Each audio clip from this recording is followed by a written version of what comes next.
Running backs, you got a couple. Kareem Hunt going against the Cardinals. You like him at 17. That's a whopping 8 spots above the experts. You also like Brian Robinson against New England. I hope you're wrong because I picked up the Patriots defense just to go against these chumps. You got him at running back 19, 4 above the experts.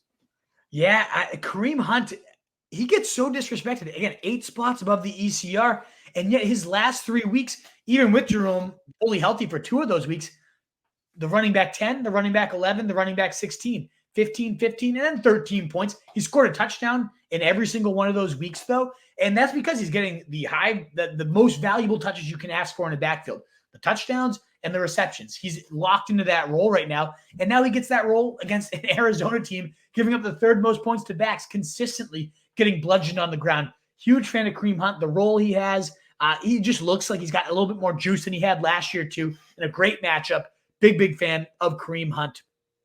And then, Brian Robinson, it's more of a game flow argument. There's not a ton of things to honestly love about his role right now.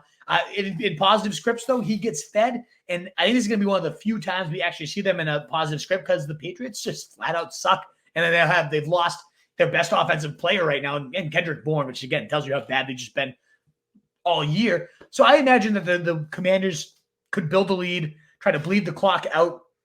We haven't seen a ceiling game from Brian Robinson, honestly, since Denver, but he's still been hovering in that running back 2, top 24 range, 13, 8, 9. Again, nothing inspiring, but Chris Rodriguez not getting any carries last week has me feeling a little bit better about Brian Robinson. And then the Patriots, the last 3 weeks, 17, 17, and 11 points surrendered to the top running backs across teams. I have a feeling that Brian Robinson gets in the end zone twice. It's more of like a gut feeling. Oh, God, I hope you're so wrong about that. Jesus. I know your defense wouldn't like that. And they'll rack up some sacks, too. I thought about picking up the Patriots. Truth, I ended up going with the Steelers instead tonight. So we'll see how that plays out. The Steelers, who we both just picked to lose? I know. I know. I don't know what I'm even thinking. What are you doing? I know.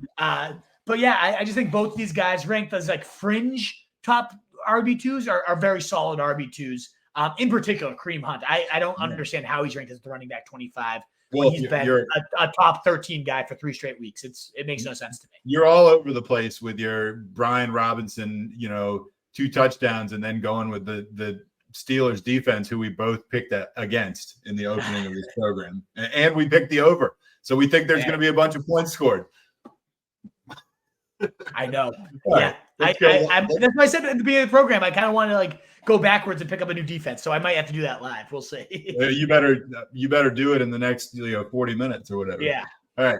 Aaron Jones, we're lower now. Aaron Jones against the Rams. We talked about him a little bit because he was in a super chat we got. We do have another super chat, but we're waiting. We're going to finish this running back block, and then we'll get to you, I promise. Plenty of time before kickoff, so don't panic. Aaron Jones against the Rams, 24. You like him. The experts like him up at 20. Rhamondre, the other side of that same game we were just talking about against Washington, you like him at 25. The experts, for some reason, like him all the way up at 17. Yeah, Aaron Jones, he's kind of shittily earned that until I see it, I really don't want to have to trust him. 34%, and then he did get that nice bump into 48%, but still less than half of the snaps to A.J. Dillon, who's just an absolute slug, useless player. I can't stand A.J. Dillon. So until I see him earn over half the snaps, get a real workload for the first time, he hasn't topped 2, 9, and 9 PPR points these last 3 weeks. It just has not been good. And if he ever starts to practice in full and gets removed off the injury report and will start to get a real workload, okay. But it's just been really, really ugly for Aaron Jones, who continues to get outsnapped and outtouched by A.J. Dillon. And if that's happening, because A.J. Dillon's not a good back, something's not right with Aaron Jones. He's an older running back, too. These things tend to linger more for an older running back than a younger guy. So, I'm a bit worried about that. And then Rhamondre Stevenson. This is a really tricky one because should he be the focal point of this offense? Should he be the focal point of not just the offense, but also the entire passing game because he's a good pass call? Yes, absolutely. All of that is true. But this is a pass funnel defense. They give up a ton of points to quarterbacks, ton of points to wide receivers, and they're okay against running backs. 19th in terms of points allowed, so a little bit under the bottom half of the league.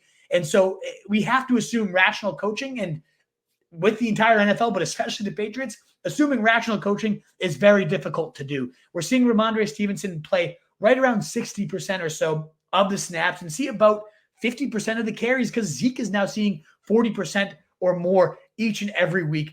The good news, we've seen Rhamondre go up in target share in 3 straight weeks, or at least in 20, 21, and 15%. That's right in line with what we were seeing last year. If that's going to be the case, then he probably will look okay. But honestly, just eyeball test-wise, this does not look like Rhamondre of last year. He's not breaking nearly as many tackles. His explosive run rate is cut in half and even more so than that. So this is not the guy that just was that talent with the usage. The usage has been worse. The player has looked worse. And I just think if the Patriots have any chance, they're going to throw the ball to Demario Douglas this weekend. So rational coaching, if it ends up coming through, then sure, Rhamondre won't look like the lowest running back. But in his game so far, running back 40, running back 44, running back 7, good week, running back 15, okay week, and then last week, running back 37. Like, it just is, the track record is not there this year. It's been ugly. Yeah, no doubt. Hail Mary, we actually talked about Devin Singletary at length earlier. We both contend you should roster this guy immediately if you can and you have the room. He's only 26% owned. Obviously, Dameon Pierce sucking and being injured also is a huge factor in that. And if you're desperate, you like Pierre Strong at 6% and maybe, just maybe, Keaontay Ingram at 7%. Yeah, Singletary, it's a tough matchup. The Bucs, again, the 6th worst matchup for running backs. But you can't find this type of volume. A potential starter this week that would be in line for 15 to 20 touches and moving forward maybe takes over the starting role. You got to take a stab at that if you can. He continues to look and outplay Dameon Pierce throughout the season. And yeah, Pierre Strong against that Arizona defense, we said 3rd most points allowed to backs. I love Kareem Hunt, but if they get a huge lead early, I can see them turning the keys over to Pierre Strong and letting him do mop-up duty. 10 carries for 41 yards, 1 catch for 41 yards, a nice 81-yard or 82-yard day there for Pierre Strong on 11 touches. It became a 3-headed mix there, and he looked really, really good. So if this game becomes the blowout that I think it will, I think Pierre Strong will look really, really solid.